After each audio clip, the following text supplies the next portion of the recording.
Hey guys, since I am officially tomato rich, I thought I'd show you my little hack for how to save seeds from your tomatoes that you're growing out in your garden. I learned this trick from another YouTuber, Roots and Refuge Farms, actually one I watch pretty avidly. I tried it last year for the first time and I thought there was no way it was going to work.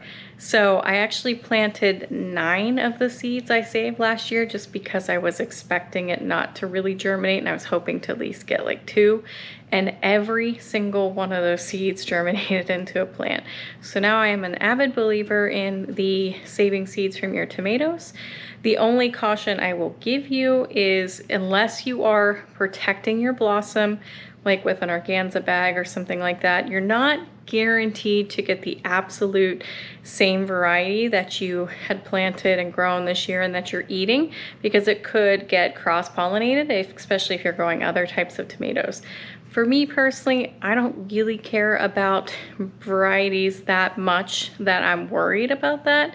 Obviously, if I save the seed and then the tomatoes that it produces don't taste very good, I'll end up throwing that seed out.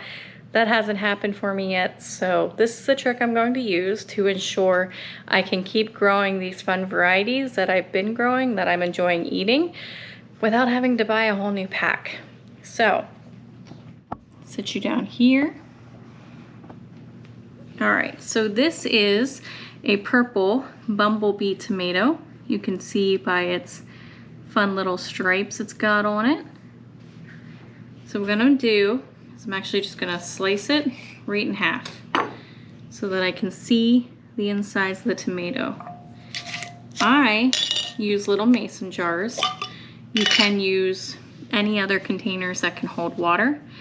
And I'm just going to squeeze the pulp and the seeds right into the jar. There's a couple more seeds in there. And I'm gonna do the other side. Squeeze. Get a healthy amount of those seeds out of there. Some fell on the outside here. And they're not gonna come off the jar. There they go. All right, so now I've got my jar of some seeds. Now I'm going to put some water in the jar.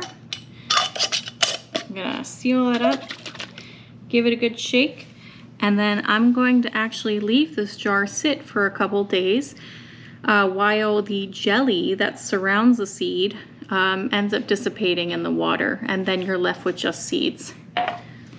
Here is one I did a couple days ago. This is for the purple Cherokee tomato variety.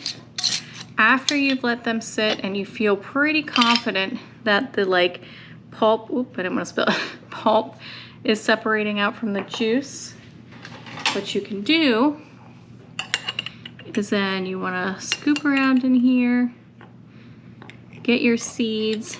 These actually look like they need just a little bit more time, but you'll take them out. And then what I did is I laid them on a paper towel, which I'll go ahead and do. So here's a paper towel.